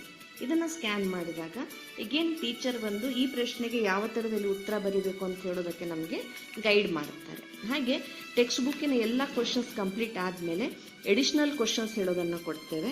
ಸೊ ಎಡಿಷ್ನಲ್ ಕ್ವಶನ್ಸ್ ಕೊಟ್ಟು ಅದ್ರ ಜೊತೆಗೆ ವೆರಿ ಶಾರ್ಟ್ ಕ್ವಶನ್ಸ್ ಅಂದರೆ 1 ಮಾರ್ಕ್ ಕ್ವಶನ್ಸ್ ಏನು ಬರುತ್ತೆ ಅದು ಕೊಡ್ತೀವಿ. ಈ 1 ಮಾರ್ಕ್ ಕ್ವಶನಿಗೆ ಹಾಗೆ ಪ್ರತಿಯೊಂದು ಕ್ವಶನನ್ನು ಎಕ್ಸ್ಪ್ಲೇನ್ ಮಾಡಲಿಕ್ಕೆ QR ಕೋಡ್ ಇರುತ್ತೆ. ನೆಕ್ಸ್ಟ್ ಬಂದು ಶಾರ್ಟ್ ಆನ್ಸರ್ಸ್ ಕ್ವಶನ್ಸ್ ಅಂತ ಹೇಳ್ತೀವಿ, ಅಥವಾ 2 or 3 ಮಾರ್ಕ್ಸಿಗೆ ಬರುವ ಕ್ವಶನ್ಸು. ಹಾಗೆ ನೆಕ್ಸ್ಟ್ ಬಂದು long answer questions. So NEP ಅಂದರೆ ನ್ಯಾಷನಲ್ ಎಜುಕೇಷನ್ ಪಾಲಿಸಿ ಪ್ರಕಾರ ಎಕ್ಸಾಮಿಗೆ ಯಾವ ಥರದಲ್ಲಿ ಕ್ವಶನ್ಸನ್ನು ಡಿಸೈನ್ ಮಾಡ್ತಾರೋ ಅದೇ ಮೆಥಡಲ್ಲಿ ನಾವು ಈ ಥರದ ಎಡಿಷನಲ್ ಕ್ವಶನ್ಸನ್ನು ಮಕ್ಕಳಿಗೆ ಪ್ರಾಕ್ಟೀಸಿಗೆ ಕೊಡ್ತೀವಿ. ಹಾಗೆ ಪ್ರತಿ ಚಾಪ್ಟರ್ ಎಂಡಲ್ಲಿ ಒಂದು QR ಕೋಡ್ ಇರುತ್ತೆ. ಇದನ್ನು ಸ್ಕ್ಯಾನ್ ಮಾಡಿದಾಗ ಒಂದು 30 ಕ್ವಶನ್ಸ್ ಇದು MCQ ಟೆಸ್ಟು ಚಾಪ್ಟರಿನ ಮೇಲೆ ಓಪನ್ ಆಗುತ್ತೆ. ಸೊ ಇದೇ ಥರದಲ್ಲಿ ಪ್ರತಿಯೊಂದು ಚಾಪ್ಟರ್ ಮೈಂಡ್ ಮ್ಯಾಪು, ಎಕ್ಸ್ಪ್ಲನೇಷನ್ನು, ಹಾಗೆ ಅದೇ ಥರದಲ್ಲಿ ಕ್ವಶನ್ ಆನ್ಸರ್ ಹೇಳೋದು ನಮಗೆ ಬರ್ತಾ ಹೋಗುತ್ತೆ. ಅದೇ ಈಗ ನಾವು ಮ್ಯಾಥ್ಸ್ ಬುಕ್ ಅಂತ ತಗೊಂಡ್ರೆ ಮ್ಯಾಥ್ಸ್ ಬುಕ್ಕಲ್ಲೂ ಸಹ ಅದೇ ಫಸ್ಟ್ ಟಾಪಿಕ್ ಸೇಮ್ ಇದೆ, ಮೈಂಡ್ ಮ್ಯಾಪ್. ಈ ಟಾಪಿಕ್ ರ್ಯಾಷನಲ್ ನಂಬರ್ಸಲ್ಲಿ ಏನು ನೆನ್ಪಿಟ್ಕೊಳ್ಬೇಕು ಅವ್ರು ಬರುತ್ತೆ. ನಂತರದಲ್ಲಿ ಟೋಟಲ್ ಚಾಪ್ಟರ್ ಎಕ್ಸ್ಪ್ಲನೇಷನ್ ಬರುತ್ತೆ. ಬುಕ್ಕಲ್ಲಿ ಟೆಕ್ಸ್ಟ್ ಬುಕ್ಕಲ್ಲಿ ಇರುವ ಎಕ್ಸಸೈಸ್ ಕ್ವಶನ್ಸು, ಎಕ್ಸಸೈಸ್ 1.1ನಲ್ಲಿರುವ ಕ್ವಶನ್ಸು, ಅದ್ರ ಮೇಲೆ ಎಡಿಷನಲ್ ಕ್ವಶನ್ಸ್ ಆನ್ 1.1 ಎಕ್ಸಸೈಸ್ ಹೇಳೋದನ್ನು ಕೊಡ್ತೀವಿ. ಸೊ ಇಷ್ಟು ಎಡಿಷನಲ್ ಕ್ವಶನ್ಸನ್ನು ಪ್ರಾಕ್ಟೀಸಿಗೆ ಅಂತ ಅವರಿಗೆ ಕೊಡ್ತೀವಿ. ಅದೇ ನಂತರದಲ್ಲಿ ಸೆಕೆಂಡ್ ಚಾಪ್ಟರ್ ಬರುತ್ತೆ, ಅದರದ್ದು ಎಕ್ಸ್ಪ್ಲನೇಷನ್ನು, ಹಾಗೆ ಅದರ ಮೇಲೆ ಎಕ್ಸಸೈಸ್ ಕ್ವಶನ್ಸ್ ಹೇಳೋದನ್ನು ಪ್ರಾಕ್ಟೀಸಿಗೆ ನಾವು ಕೊಡ್ತಾ ಹೋಗ್ತೀವಿ ಈ ಥರದಲ್ಲಿ. ಹಾಗೆ ಇಲ್ಲೂ ಸಹ ಹಾಗೆ ಪ್ರತಿಯೊಂದು ಚಾಪ್ಟರ್ ನಿಮಗೆ ಎಂಡ್ ಆದಾಗ ಏನಾಗುತ್ತೆ, ಆ ಚಾಪ್ಟರ್ ಮೇಲೆ ಟೆಸ್ಟಿಗೆ QR ಕೋಡ್ ಇರುತ್ತೆ. ಇದನ್ನು ಸ್ಕ್ಯಾನ್ ಮಾಡಿಕೊಂಡು ಸೆಲ್ಫ್ ಟೆಸ್ಟ್ ಹೇಳೋದನ್ನು ಮಾಡ್ಕೊಳ್ಬೋದು. ಸೊ ಈ ಥರದಲ್ಲಿ ನಮ್ಮ ಸ್ಮಾರ್ಟ್ ಬುಕ್ ಏನಿದೆ with all videos QR scan ಮಾಡಿದರೆ ವಿಡಿಯೋ ಮುಖಾಂತರ ನಾವು ನಮ್ಮ ಸಬ್ಜೆಕ್ಟ್ಸನ್ನು ಕಲ್ತ್ಕೊಳ್ಳಿಕ್ಕಿರ್ಬೋದು, ಅಥವಾ ಕ್ವಶನ್ ಆನ್ಸರ್ಸ್ ರಿವೈಸ್ ಮಾಡಲಿಕ್ಕಿರ್ಬೋದು, ಅಥವಾ ಹೋಮ್ವರ್ಕನ್ನು ಮಾಡಲಿಕ್ಕಿರ್ಬೋದು, ಹೆಲ್ಪ್ ಆಗುತ್ತೆ. Thank you.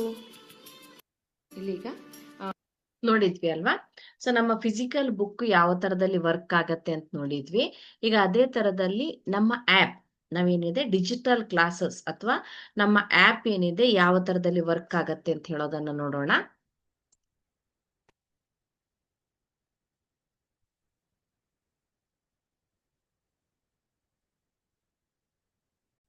ಸೊ ಏನಿದೆ ನಾವು ಬುಕ್ ಮತ್ತೆ ಆಪ್ ಅನ್ನ ಕನೆಕ್ಟಿವಿಟಿ ಮಾಡ್ಕೊಳ್ತೀವಿ. ಈಗ ಇಲ್ಲಿ ನನಗೆ 8th ಸ್ಟ್ಯಾಂಡರ್ಡ್ ಸೈನ್ಸ್ ಇದೆ.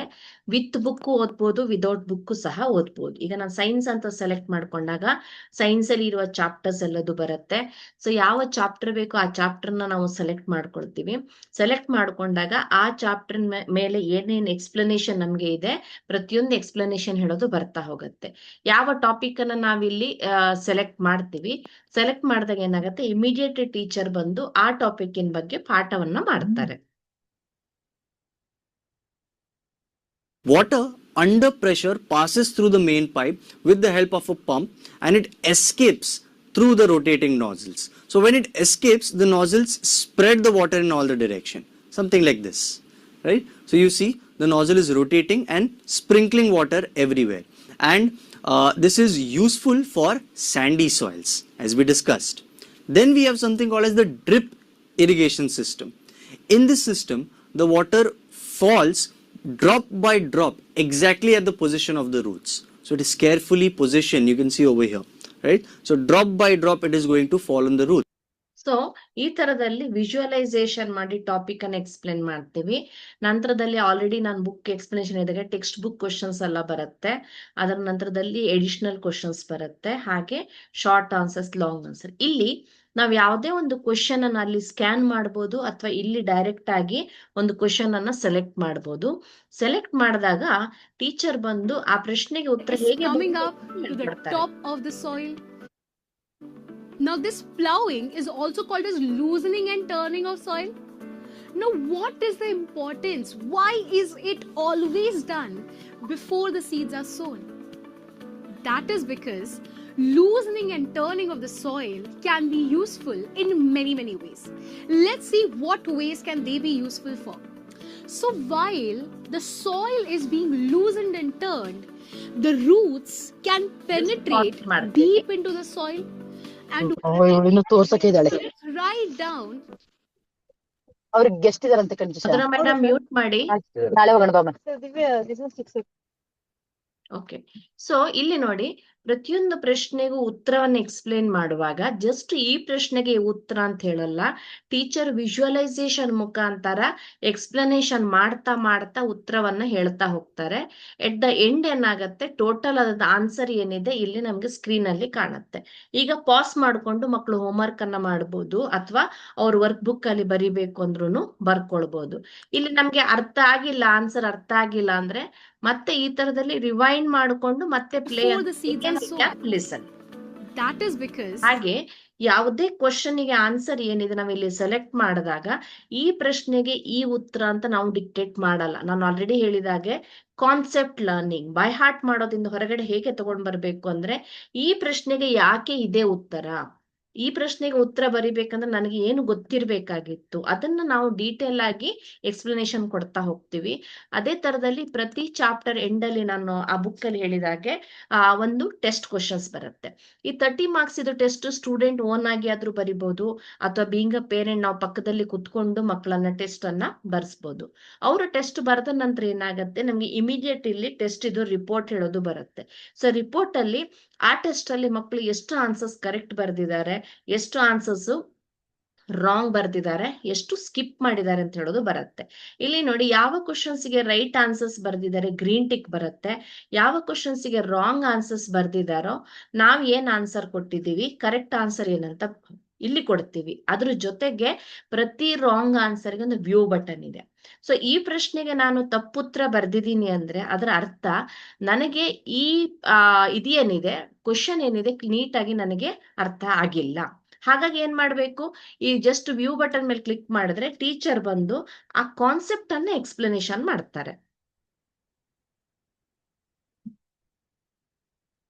So that the birds do not eat it. Let's have a look at these points. So it's important to avoid overcrowding of the plants. If the seeds would be too close to each other, they will take roots, the roots will intertwine with each other, the leaves will come overlap each other, hence they'll have to share a lot of nutrients.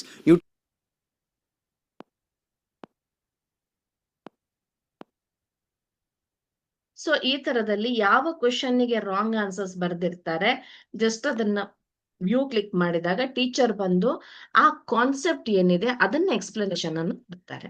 and you can't sow before growing a crop, right? You'll have to prepare the soil. That's absolutely correct. So out of all the options, which one is correct? It's the preparation of soil. Yes, so we'll write it down as the answer. ಹೀಗೆ ಪ್ರತಿ chapter ಇರ್ಬೋದು, ಪ್ರತಿ question answers ಇರ್ಬೋದು, ನಾವು ನೀಟಾಗಿ ಮಕ್ಕಳಿಗೆ explanation ಹೇಳೋದನ್ನ ಕೊಡ್ತೀವಿ. ಅದೇ ತರದಲ್ಲಿ ಏನ್ ಮಾಡ್ತೀವಿ, ಪ್ರತಿ ಚಾಪ್ಟರಿನ ಮೇಲೆ ಮಕ್ಕಳಿಗೆ ಮ್ಯಾಥ್ಸ್ ಇರ್ಬೋದು, ಸೈನ್ಸ್ ಇರ್ಬೋದು, ಎವ್ರಿ ವೀಕ್ ನಾವು ಕ್ವಿಜ್ ಅನ್ನ ಕಂಡಕ್ಟ್ ಮಾಡ್ತೀವಿ. ಇಲ್ಲಿ ಡೇಟ್ ಸೆಲೆಕ್ಟ್ ಮಾಡಿದಾಗ ಈಗ ನವೆಂಬರ್ 8ಗೆ ಕ್ಯೂಬ್ಸ್ ಅಂಡ್ ಕ್ಯೂಬ್ ರೂಟ್ ಮೇಲೆ ಕ್ವಿಜ್ ಇದೆ 6 ಗಂಟೆಗೆ. ಇಲ್ಲಿ ಕ್ವಿಜ್ಗೆ ಈ ಟೈಮಲ್ಲಿ ನಾವು ಕುತ್ಕೊಂಡಾಗ ಆಲ್ ಓವರ್ ಇಂಡಿಯಾದಿಂದ ಮಕ್ಕಳು ಕುತ್ಕೊಳ್ತಾರೆ. ಈ ಕ್ವಿಜ್ ಅಲ್ಲಿ ಮಕ್ಕಳು ಅಟೆಂಡ್ ಆಗ್ತಾರೆ. ಇದನ್ನ ನಾವು ಗೇಮಿಫೈಯಿಂಗ್ ದ ಎಜುಕೇಶನ್ ಅಂತ ಹೇಳ್ತೀವಿ. ಕ್ವಿಜ್ ಅಲ್ಲಿ ವಿನ್ ಆದವರಿಗೆ ಒಂದು ಸ್ಕಾಲರ್ಶಿಪ್ ಅಮೌಂಟ್ ಅನ್ನ ಕೊಡ್ತೀವಿ. ನಾನು ಕ್ವಿಜ್ ನನಗೆ ವಿನ್ ಆಗ್ಲಿಕ್ಕೆ ಆಗಿಲ್ಲ ಅಂದ್ರೆ 2 ರೀಸನ್. ಒಂದು, ನನಗೆ ಅವರು ಕೇಳಿದ ಪ್ರಶ್ನೆಗೆ ಉತ್ತರವೇ ಗೊತ್ತಿರಲಿಲ್ಲ. ಸೆಕೆಂಡ್ ಏನಿದೆ, KBC ತರ ಇಲ್ಲಿ ಪ್ರಶ್ನೆ ಕೇಳಿದ ಮೇಲೆ ಕ್ಲಾಕ್ ಸ್ಟಾರ್ಟ್ ಆಗತ್ತೆ. ಕ್ಲಾಕ್ 1 ಮಿನಿಟ್ ಆಗೋದ್ರೊಳಗೆ ಮಕ್ಕಳು ಆನ್ಸರ್ ಮಾಡಬೇಕು. ನನ್ಗೆ ಆನ್ಸರ್ಸ್ ಗೊತ್ತಿತ್ತು, ಆದ್ರೆ ನಾನು ರಿಕಲೆಕ್ಟ್ ಮಾಡಿಕೊಂಡು ಆನ್ಸರ್ ಕೊಡುವಾಗ 1 ಮಿನಿಟ್ ಕ್ರಾಸ್ ಆಗಿದೆ. ಸೊ ಆಗ ನನ್ನ ಆನ್ಸರು ಕನ್ಸಿಡರ್ ಆಗಲ್ಲ. ಇಲ್ಲಿ ಏನಾಗತ್ತೆ, ರಿಪೀಟೆಡ್ ಆಗಿ ಕ್ವಿಜ್ಗೆ ಕುತ್ಕೊಳ್ತಾ ಬಂದಾಗ ಈ ಫಾಸ್ಟ್ ಆನ್ಸರಿಂಗ್ ಏನಿದೆ ಮಕ್ಕಳಿಗೆ ಅಭ್ಯಾಸ ಆಗತ್ತೆ. ಅದೇ ತರದಲ್ಲಿ ನನಗೆ ಸಬ್ಜೆಕ್ಟೇ ಗೊತ್ತಿಲ್ಲ ಅಂದ್ರೆ ಕ್ವಿಜ್ ಅಲ್ಲಿ ಕೇಳಿದ ಪ್ರತಿಯೊಂದು ಪ್ರಶ್ನೆಯನ್ನು ಏನ್ ಮಾಡ್ತಾರೆ, ಅಲ್ಲಿ ಟೀಚರ್ ನಮಗೆ ಮತ್ತೆ ನೀಟಾಗಿ ಎಕ್ಸ್ಪ್ಲನೇಷನ್ ಹೇಳೋದನ್ನ ಕೊಡ್ತಾರೆ. ಈ ತರ ರೆಗ್ಯುಲರ್ ಆಗಿ ನಾವು ಕ್ವಿಜಸ್ ಅನ್ನು ಸಹ ಮಕ್ಕಳಿಗೆ ಕಂಡಕ್ಟ್ ಮಾಡ್ತಾ ಹೋಗ್ತೀವಿ. ಅದೇ ತರದಲ್ಲಿ ಪೇರೆಂಟಿಗೆ ಇರ್ಬೋದು, ನಮ್ಮ ಮಕ್ಕಳು ಏನು ಓದಿದ್ದಾರೆ, ಎಷ್ಟು ಹೊತ್ತು ಓದಿದ್ದಾರೆ, ನೀವು ಮಾನಿಟರ್ ಮಾಡ್ಬೇಕಂದ್ರೂ ಪೇರೆಂಟಿಗೆ ಮಕ್ಕಳನ್ನ ಮಾನಿಟರ್ ಮಾಡ್ಲಿಕ್ಕೆ ಸಹ ನಾವಿಲ್ಲಿ ಆಪ್ಷನ್ ಅನ್ನ ಕೊಟ್ಟಿದೀವಿ. ನಾವ್ ಯಾವ ಬುಕ್ಕು ಅಥವಾ ಯಾವ ಕ್ಲಾಸ್ ಅನ್ನ ಸೆಲೆಕ್ಟ್ ಮಾಡ್ಕೊಂಡಿರ್ತೀವಿ, ಆ ಪರ್ಟಿಕ್ಯುಲರ್ ಆಪ್ಷನ್ ಅನ್ನ ನಾವು ಸೆಲೆಕ್ಟ್ ಮಾಡ್ಕೊಂಡಾಗ ಇಲ್ಲಿ ಫಾರ್ ಎಕ್ಸಾಂಪಲ್ ಇನ್ನೊಂದು 8th ಕ್ಲಾಸ್ ಇದು ಸೈನ್ಸ್ ಆಪ್ ಅನ್ನ ನಿಮ್ಗೆ ಓಪನ್ ಮಾಡಿದ್ದೆ. ಇದನ್ನ ಓಪನ್ ಮಾಡಿದಾಗ ಏನಾಗತ್ತೆ ಅಂದ್ರೆ, ಪ್ರತಿ ಚಾಪ್ಟರಿನ ಮೇಲೆ ಎಷ್ಟು ವಿಡಿಯೋಗಳಿದೆ, ಎಷ್ಟು ವಿಡಿಯೋನ ನಾನು ನೋಡಿದ್ದೇನೆ, ಈ ಚಾಪ್ಟರ್ ಮೇಲಿನ ವಿಡಿಯೋ ಅನ್ನ ಟೋಟಲ್ ಎಷ್ಟು ಅವರ್ ನೋಡಿದ್ದೇನೆ, ಈ ಚಾಪ್ಟರ್ ಮೇಲೆ ಎಷ್ಟು ಟೆಸ್ಟ್ ಇದೆ, ಎಷ್ಟು ಟೆಸ್ಟ್ ಅನ್ನ ಅಟೆಂಡ್ ಆಗಿದ್ದೇವೆ. ಈಗ ನೋಡ್ಬೋದು ಪ್ರತಿಯೊಂದು ಚಾಪ್ಟರ್ ಅಲ್ಲೂ ಎಷ್ಟು ವಿಡಿಯೋ ಇದೆ, ನಾವು ಎಷ್ಟು ನೋಡಿದ್ದೇವೆ, ಎಷ್ಟು ನಿಮಿಷ ನೋಡಿದ್ದೇವೆ. ಹಾಗಾಗಿ ನಮ್ಮ ಮಕ್ಕಳು ಓದಿದ್ದೇನೆ ಅಮ್ಮ ಅಂತ ಹೇಳಿದ್ರು ಎಷ್ಟು ಸಮಯ ಓದಿದ್ದಾರೆ, ಯಾವ ಚಾಪ್ಟರ್ ಓದಿದ್ದಾರೆ, ಎಷ್ಟು ವಿಡಿಯೋ ನೋಡಿದ್ದಾರೆ, ಎಷ್ಟು ಟೆಸ್ಟ್ ಅನ್ನ ಬರೆದಿದ್ದಾರೆ, ಇದನ್ನು ಸಹ ನಾವು ರೆಗ್ಯುಲರ್ ಆಗಿ ಇಲ್ಲಿ ಚೆಕ್ ಮಾಡ್ಕೊಳ್ಳಕ್ಕೆ ಅವಕಾಶ ಆಗತ್ತೆ. ಹಾಗಾಗಿ ಇಲ್ಲಿ ಏನಿದೆ, ನಾವೊಂದು ಲಿಟ್ಲ್ ಬಿಟ್ ಎಜುಕೇಟೆಡ್ ಪೇರೆಂಟ್ ಇದ್ರೆ ಅವರು ಮಕ್ಕಳು ಸ್ಕೂಲಿಗೆ ಹೋದಾಗ ನಾವೇ ಏನಿದೆ ಈ ವಿಡಿಯೋಸ್ ಅನ್ನ ನೋಡ್ಕೊಂಡು ಆ ಚಾಪ್ಟರ್ ಅನ್ನ ನಾವು ಅರ್ಥ ಮಾಡ್ಕೊಂಡು ಮಕ್ಕಳಿಗೆ ಏನ್ ಮಾಡ್ಬೋದು, ಅವ್ರ ಸ್ಕೂಲಿಂದ ಮನೆಗೆ ಬಂದ ನಂತರದಲ್ಲಿ ನಾವು ಹೋಮ್ವರ್ಕ್ ಮಾಡ್ಲಿಕ್ಕೆ ಸಹ ಅವರಿಗೆ ಹೆಲ್ಪ್ ಮಾಡ್ಬೋದು. So this is our app works. ಅದ್ರ ಬಗ್ಗೆ ನೋಡಿದ್ವಿ ನಾವು. ಡೆಮೋ ವಿಡಿಯೋನ ಆಲ್ರೆಡಿ ನಿಮ್ಗೆ ತೋರಿಸಿದ್ದೆ.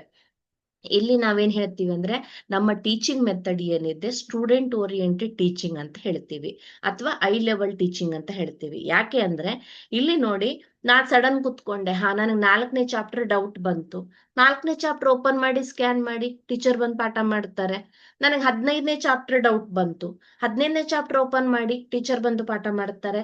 ನನಗೆ ಯಾವ ಟೈಮಿನಲ್ಲಿ ಯಾವ ಚಾಪ್ಟರು ಯಾವ ಕ್ವೆಶನ್ ಡೌಟ್ ಇದೆ ಅದನ್ನೇ ಕೇಳಿದ್ರೆ ಟೀಚರ್ ಅದನ್ನು ಬಂದು ಪಾಠ ಮಾಡ್ತಾರೆ. ಒಂದ್ಸಲ ಕೇಳಿದೆ ಅರ್ಥ ಆಗ್ಲಿಲ್ಲ, 2 ಸಲ ಕೇಳಬಹುದು, 3 ಸಲ ಕೇಳಬಹುದು, 10 ಸಲ ಕೇಳಬಹುದು, ಯಾವುದೇ ಟೈಮ್ ಲಿಮಿಟ್ ಇಲ್ಲ. ಹಾಗಾಗಿ ಟೀಚರ್ ಏನು ಪಾಠ ಮಾಡ್ತಾರೆ ಕೇಳೋದಲ್ಲ, ನನಗೆ ಏನು ಡೌಟ್ ಇದೆ, ನನಗೆ ಏನು ಅರ್ಥ ಆಗಿಲ್ಲ, ನನಗೆ ಎಷ್ಟು ಸಲ ನೋಡ್ಬೇಕು, ಆ ತರದಲ್ಲಿ ಸ್ಟಡಿ ಮಾಡ್ಲಿಕ್ಕೆ ನಾವು ಅವಕಾಶವನ್ನ ಮಾಡಿಕೊಟ್ಟಿದ್ದೇವೆ. ಹಾಗಾಗಿ ನಮ್ಮ ಟೀಚಿಂಗ್ ಅನ್ನ ನಾವ್ ಏನ್ ಹೇಳ್ತೀವಿ ಅಂದ್ರೆ, ಸ್ಟೂಡೆಂಟ್ ಓರಿಯೆಂಟೆಡ್ ಟೀಚಿಂಗ್ ಅಥವಾ ಸ್ಟೂಡೆಂಟ್ ಓರಿಯೆಂಟೆಡ್ ಲರ್ನಿಂಗ್ ಅನ್ನ ನಾವು ಪ್ರೊವೈಡ್ ಮಾಡ್ತಾ ಇದ್ದೇವೆ ಅಂತ ಹೇಳಕ್ಕೆ ಇಷ್ಟಪಡ್ತೇವೆ. ಹಾಗಾದ್ರೆ ಇಲ್ಲಿ ಏನಿದೆ, ನಮ್ದು ಏನು ಆಲ್ರೆಡಿ ನಾನು ಕ್ವಿಜ್ ಅಂತ ಹೇಳಿದ್ದೆ ಅಲ್ವಾ. ಸೊ ಈ ಕ್ವಿಜ್ ಅಲ್ಲಿ ತುಂಬಾ ಜನ ಮಕ್ಕಳು ವಿನ್ ಆಗಿದ್ದಾರೆ. ಹಾಗಾದ್ರೆ ಈ ಕ್ವಿಜ್ ನಾನು ಏನ್ ಹೇಳಿದ್ದೆ, ಗೇಮಿಫೈಯಿಂಗ್ ದ ಎಜುಕೇಶನ್ ಅಂತ ಹೇಳಿದ್ದೆ. ನಮ್ಮ ಕ್ವಿಜ್ ಯಾವ ತರದಲ್ಲಿ ವರ್ಕ್ ಆಗತ್ತೆ ಅಂದ್ರೆ, ಒಂದು ಚಿಕ್ಕ ಡೆಮೋ ವಿಡಿಯೋ ಅನ್ನ ತೋರಿಸ್ತೀನಿ ನೋಡಿ.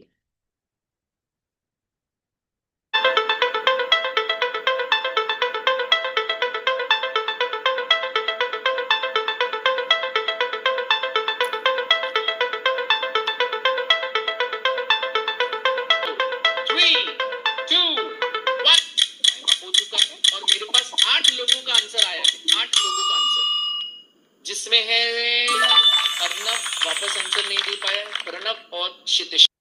ಸೊ ಈ ತರದಲ್ಲಿ ಹೀಗೆ ನಮ್ದು ಕ್ವಿಜ್ ಇದು ಆಲ್ರೆಡಿ ಶೆಡ್ಯೂಲ್ ಬರುತ್ತೆ. 6th ಸ್ಟ್ಯಾಂಡರ್ಡ್ ಇಂದ 10th ಸ್ಟ್ಯಾಂಡರ್ಡ್ ಮಕ್ಕಳಿಗೆ ಯಾವ ದಿನದಲ್ಲಿ ಎಷ್ಟು ಗಂಟೆಗೆ ಕ್ವಿಜ್ ಇದೆ ಅಂತ, ಅದ್ರ ಪ್ರಕಾರ ಮಕ್ಕಳು ಕ್ವಿಜ್ ಅನ್ನ ಅಟೆಂಡ್ ಆಗ್ತಾ ಹೋಗ್ಬೋದು. ಹಾಗೆ ಈ ಕ್ವಿಜ್ ಅನ್ನ ಅಟೆಂಡ್ ಆಗ್ತಾ ನಮ್ಮ ಪ್ಯಾಕೇಜ್ ಅನ್ನ ಯೂಸ್ ಮಾಡ್ಕೊಳ್ತಾ ಸುಹಾ ಹಲಿಮಾ ಅಂತ ಹೇಳುವ ಹುಡುಗಿ, ಒಂದು ಎಕ್ಸಾಂಪಲ್ ಜಸ್ಟ್ ಹೇಳ್ತಾ ಇದ್ದೀನಿ, ಮ್ಯಾಥ್ಸ್ ಅಲ್ಲಿ 100 ಔಟ್ ಆಫ್ 100 ತೆಗೆದಿದ್ದಾರೆ. ಸ್ಪಂದನ ಹೇಳೋಳು ಸೈನ್ಸ್ ಅಲ್ಲಿ ತೆಗೆದಿದ್ದಾರೆ. ಅದೇ ತರದಲ್ಲಿ ರಿತು ಅಂತ ಹೇಳುವ ಸ್ಟೂಡೆಂಟು ಮ್ಯಾಥ್ಸ್, ನಾವು ಕೊಡೋದು ಮ್ಯಾಥ್ಸ್ ಸೈನ್ಸ್ ಬಿಟ್ಬಿಡಿ, ಆದ್ರೆ ಅಲ್ಲಿ ಏನಿದೆ ಅವಳಿಗೆ ಹೇಗೆ ಸ್ಟಡಿ ಮಾಡಬೇಕು, ಹೌ ಐ ಶುಡ್ ಸ್ಟಡಿ ಅಂತ ಗೊತ್ತಾಗಿದ್ದಕ್ಕೆ ಇಂಗ್ಲಿಷು, ಹಿಂದಿ ಎಲ್ಲ ಲ್ಯಾಂಗ್ವೇಜ್ ಅಲ್ಲಿ ಸಹ ಔಟ್ ಆಫ್ ತೆಗೆದ ಸ್ಟೂಡೆಂಟ್ಸ್ ಸಹ ಇದ್ದಾರೆ. ಈ ಸುಹಾ ಹಲಿಮಾ ಅಂತ ಹೇಳೋ ಹುಡುಗಿ ಏನಿದ್ದಾಳೆ, ಆಲ್ ಓವರ್ ಕರ್ನಾಟಕದಲ್ಲಿ 3rd ರ್ಯಾಂಕ್ ಅನ್ನ ಪಡ್ಕೊಂಡಿದ್ದಾಳೆ. ಅದೇ ತರದಲ್ಲಿ ತುಂಬಾ ಜನ ರ್ಯಾಂಕ್ಸ್ ಅನ್ನ ಪಡ್ಕೊಂಡವ್ರು ಇದ್ದಾರೆ, ತುಂಬಾ ಜನ ಅಚೀವ್ಮೆಂಟ್ ಮಾಡಿದವರು ಸಹ ಇದ್ದಾರೆ. ಇವ್ರದ್ದು ಜಸ್ಟ್ ಒನ್ ಮಿನಿಟ್ ವಿಡಿಯೋ ಯಾರ್ಯಾರು ಅಚೀವ್ ಮಾಡಿದ್ದಾರೆ ಒಂದು ಗ್ಲಾನ್ಸ್ ಅಲ್ಲಿ ತೋರಿಸ್ತೀನಿ. The strength inside us, brave and bold. Through all the trials, we've reached the goal. Our dreams are the treasures we proudly hold. This is our time, our moment to shine. The future is bright, the world is divine. Together we stand in this grand design. The dreams we hold will always align.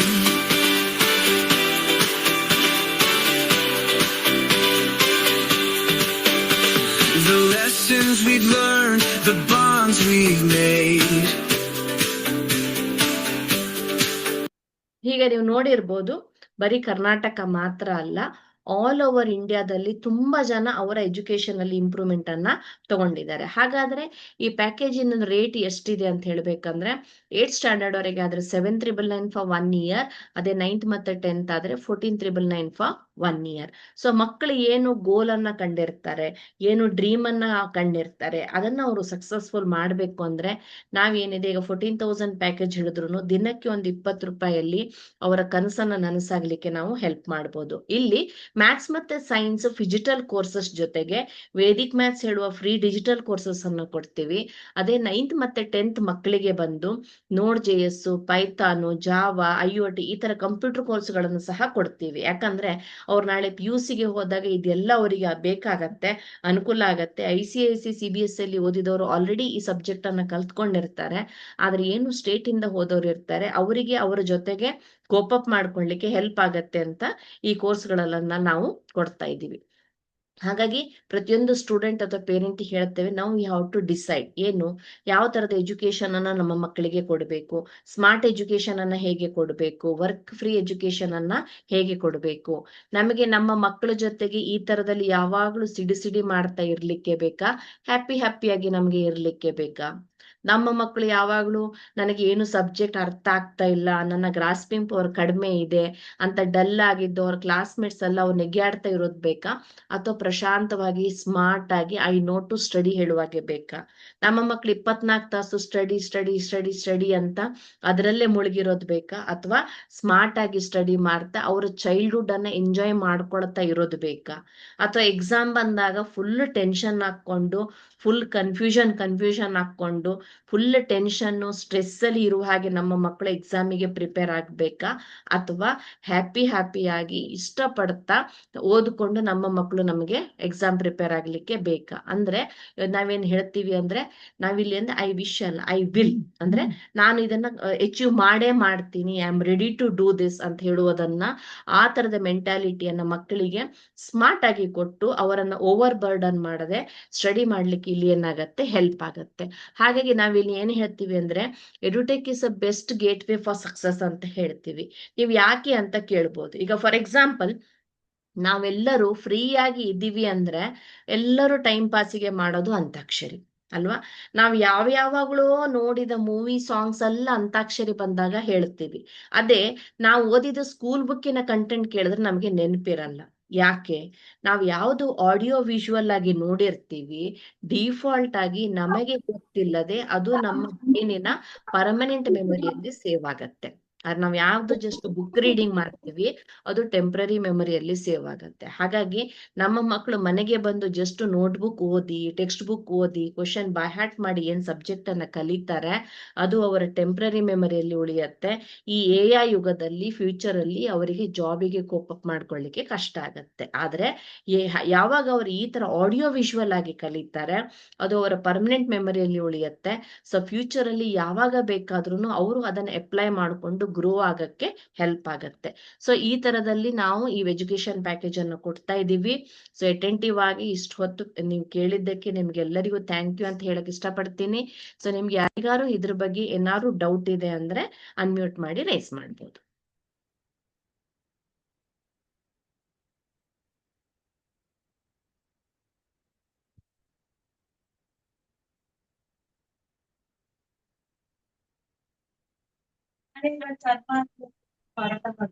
ಇಲ್ಲಿ ಯಾರ್ಯಾರು ನಿಮಗೆ invite ಮಾಡಿದ್ರು ಅವ್ರನ್ನು ಹೇಳಿ, ಆಮೇಲೆ ಏನಾದ್ರೂ questions ಇದ್ರೆ ಕೇಳಿ.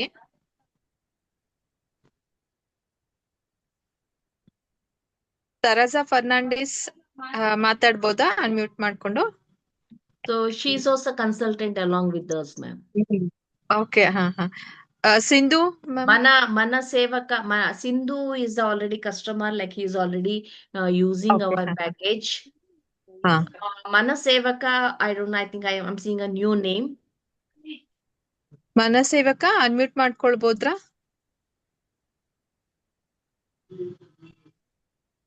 ಮನಸೇವಕ ಮ್ಯಾಮ್ ಸರ್ ಯಾರಿದ್ದೀರಾ? ಅನ್ಮ್ಯೂಟ್ ಮಾಡ್ಕೊಳ್ಬೋದಾ? ಯಾರು ಅಂತ ಅಲ್ಲಿ ಮ್ಯೂಟ್ ಅಂತ ಬಟನ್ ಇದೆ ನೋಡಿ, ಅದು ಟಚ್ ಮಾಡಿ ಅನ್ಮ್ಯೂಟ್ ಆಗುತ್ತೆ.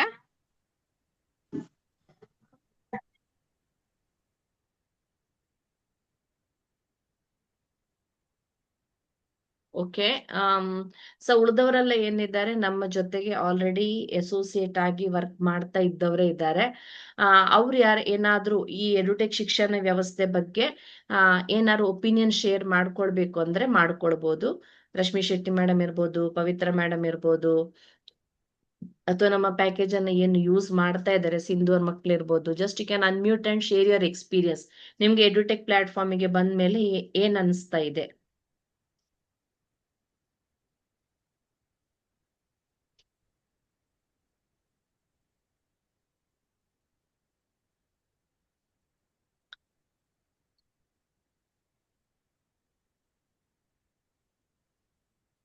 ಸೊ ಐ ಥಿಂಕ್ ಅವರು ನೆಟ್ ಇಶ್ಯೂಸ್ ಇರ್ಬೋದು. Thank you everyone. Over to Jyothi ma'am. Rashmi madam. Thank you. Rashmi ma'am ಬಂದ್ರಲ್ಲ. ನಮಸ್ತೆ. ನಮಸ್ತೆ. ನಮಸ್ತೆ. ಹಾ, ಅದೇ ಎಜುಟೆಕ್ ಅಂದ್ರೆ ಮಕ್ಕಳಿಗೆ ತುಂಬಾ ಯೂಸ್ ಆಗತ್ತೆ ಈ ಬುಕ್. ಸೊ 9th 10th ನಾನು ಅವಾಗ ಈವ್ನಿಂಗ್ ಹೋಗಿ ಅದು ನೋಡಿ ಅಂದ್ರೆ ಅದು ವಿಡಿಯೋ ಕೂಡ ನೋಡಿದೆ. ಸೊ ತುಂಬಾ ಯೂಸ್ಫುಲ್ ಆಗತ್ತೆ. ಅಂದ್ರೆ 1-2-3 ಮಕ್ಕಳು ಕೂಡ ಬಂದು ನೋಡಿದ್ರು. ಇದಕ್ಕೆ ಬಂದ ನಂತರ ತುಂಬಾ ಖುಷಿ ಆಗ್ತಾ ಇದೆ. ಒಂದು ಮಕ್ಕಳ ಎಜುಕೇಶನ್ ಬಗ್ಗೆನೇ ಹೇಳ್ತಾ ಇದ್ದೀವಿ, ಮಕ್ಕಳಿಗೇನು ಹೆಲ್ಪ್ ಆಗತ್ತೆ, ನಾವು ಮಾಡ್ತಾ ಇದ್ದೀವಿ ಅಂತ ಅನ್ಸುತ್ತೆ. ಮತ್ತೆ ನಮಗೂ ಒಂದು ಅರ್ನಿಂಗ್ ಅಂತ ಬರ್ತಾ ಇದೆಯಲ್ಲ, ಅದೊಂದು ತುಂಬಾ ಖುಷಿ ಆಗ್ತಾ ಇದೆ. Yes ma'am, thank you very much. ನಮಸ್ತೆ ಮೇಡಮ್. ನಮಸ್ತೆ ಮೇಡಮ್, ನನ್ಗೆ ಇವತ್ತು 100 ವಿವಿ ಆಗಿದೆ. ತುಂಬಾನೇ ಖುಷಿ ಆಯ್ತು ಮೇಡಮ್. ಇದು ನಾವು ಒಂದು ಸ್ಕೂಲ್ ಟೀಚರ್ ಮತ್ತೆ ಅವರು ಸ್ವಂತ ಸ್ಕೂಲ್ ಮಾಡಿದ್ರು ಅಂತವ್ರಿಗೆ ಹೇಳಿದ್ವಿ.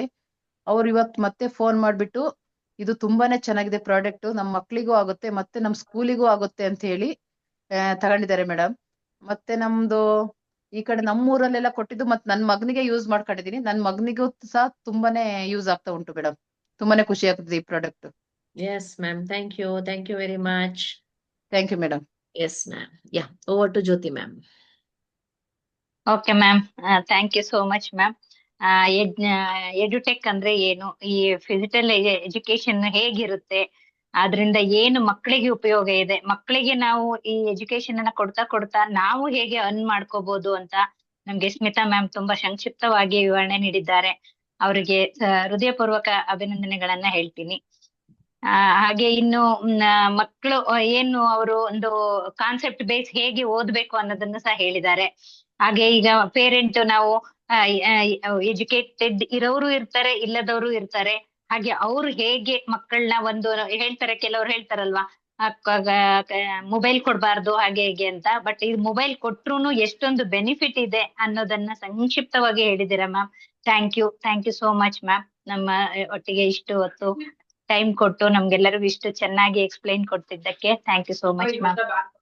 Thank you so much. ಹಂಗೆ ಯಾರಿದ್ದೀರಾ ಇಲ್ಲಿ ಹೊಸಬ್ರು, ಅವರು ಯಾರು ನಿಮ್ಮನ್ನ ಇನ್ವೈಟ್ ಮಾಡಿದ್ದಾರೆ ಅವ್ರ ಹತ್ರ ಸಂಕ್ಷಿಪ್ತವಾಗಿ ವಿವರಗಳನ್ನ ತಿಳ್ಕೊಂಡು ನಿಮ್ಗೆ ಏನು ಬೇಕು ವಿವರಣೆ ಅದನ್ನ ತಿಳ್ಕೊಬಹುದು. Thank you ma'am. Yes Vinutha ma'am. Over to Vinutha ma'am. Yes, thank you ma'am. Actual ಆಗಿ ಇವರು ವಿಜಯಲಕ್ಷ್ಮಿ ಮ್ಯಾಮ್, ಕವಿತಾ ಮ್ಯಾಮ್, ಆಮೇಲೆ ದಿವ್ಯತಾ ಮ್ಯಾಮ್ ಅಂತ ಸೊ ಇವ್ರನ್ನ ಇನ್ವೈಟ್ ಮಾಡಿದ್ದ. ಆಕ್ಚುಲ್ ಆಗಿ ಅವರು ಎಡ್ಯುಟೆಕ್ ಕೆಲವರು ನನಗೆ ರೆಕಾರ್ಡಿಂಗ್ ಕಳ್ಸಿರಿ, ಇದು ಸಿಬಿಸಿಲಿನೇ ಒಂದು ಇವಾಗ ಕೋರ್ಸ್ ಬರ್ತಾ ಇದೆ, ಸೊ ಅದನ್ನ ಇನ್ಫಾರ್ಮ್ ಮಾಡ್ತಾ ಇದ್ದಾರೆ. ಸೊ ಇದನ್ನ ಇನ್ಸ್ಟ್ರಕ್ಷನ್ಸ್ ಹೇಳಿದ್ರು ಅವ್ರು. ನಾನು ಮತ್ತೆ ಎಕ್ಸಿಟ್ ಆದಾಗ ಕಾಲ್ ಮಾಡಿದ್ದೆ. ಸೊ